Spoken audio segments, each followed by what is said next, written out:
Let me show you something worth noticing. You're standing in your kitchen at night, and you've got a decision to make, not a small one, the kind that changes things. And there's this pressure building, this feeling that if you could just think harder, research deeper, find the right angle, you'd crack it. You'd see the brilliant move, the perfect choice, the answer that makes everything clear. But that's not what happens.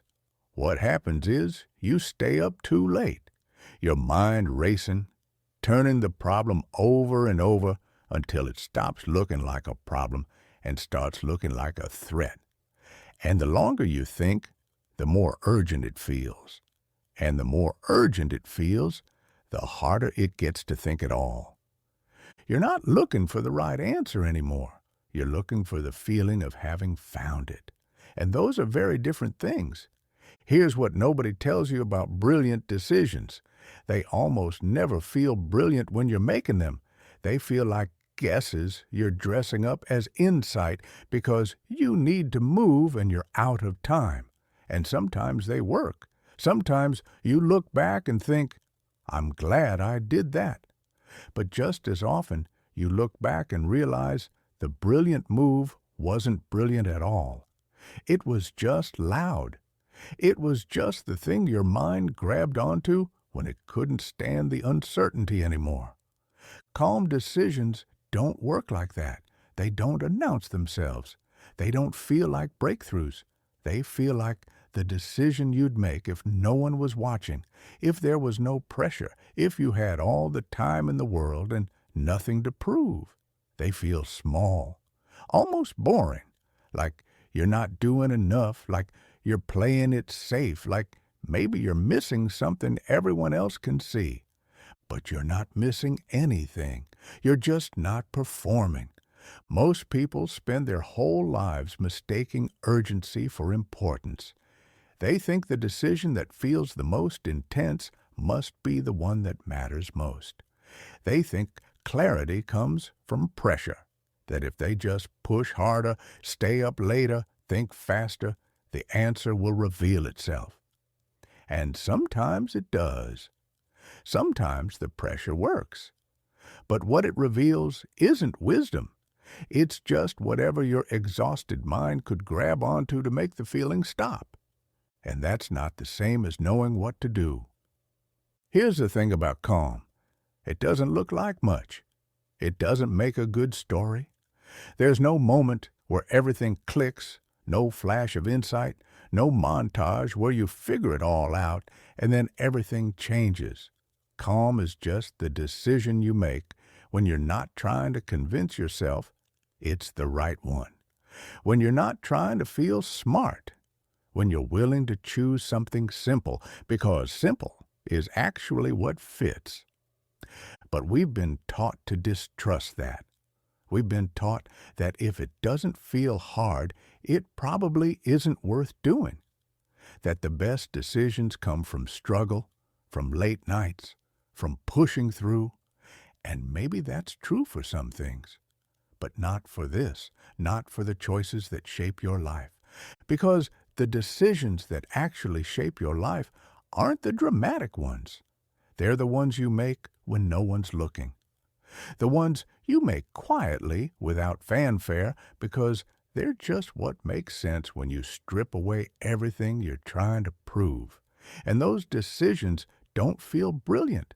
They just feel like common sense, like something so obvious you almost don't want to say it out loud because it sounds too simple. But simple isn't weak. Simple is just what's left when you stop trying to impress yourself. You know what brilliant decisions usually are? They're bets. High stakes, high reward bets that feel like insight because they're risky, and risk feels like courage. And sometimes they pay off. Sometimes you take the leap and it works, and you get to tell the story about how you trusted your gut, how you saw something no one else saw. But just as often, they don't pay off. They crash quietly, and you don't tell that story, so no one hears it. All anyone hears are the wins. All anyone sees are the times brilliance worked. And that creates this illusion, this idea that the best decisions are the bold ones, the unconventional ones, the ones that make everyone else nervous. But that's survivor bias talking. That's the highlight reel. What you don't see are all the brilliant decisions that failed because they were made in a state of mind that couldn't afford to be wrong. Calm decisions don't need to be right. They just need to be yours, made when you're steady, made when you're not trying to outrun something, made because they fit the life you're actually living, not the one you're imagining you should be living if you were braver or smarter or further along. And here's what happens over time. The calm decisions start to add up, not in a way that's obvious, not in a way you can point to and say, see, that's when everything changed, but in a way that builds something underneath you, a foundation, a direction, a version of yourself that trusts itself a little more because it's not constantly second-guessing, not constantly wondering if it should have been bolder, smarter, faster.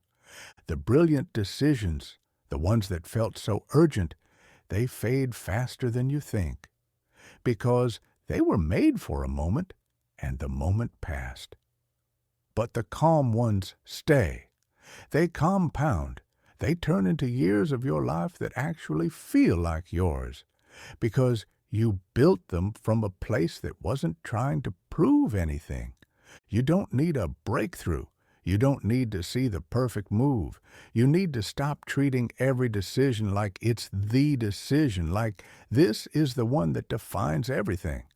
Because it's not. It's just one decision.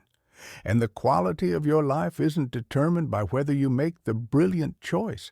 It's determined by whether you make the calm one over and over, even when calm doesn't feel like enough. Most people never learn this.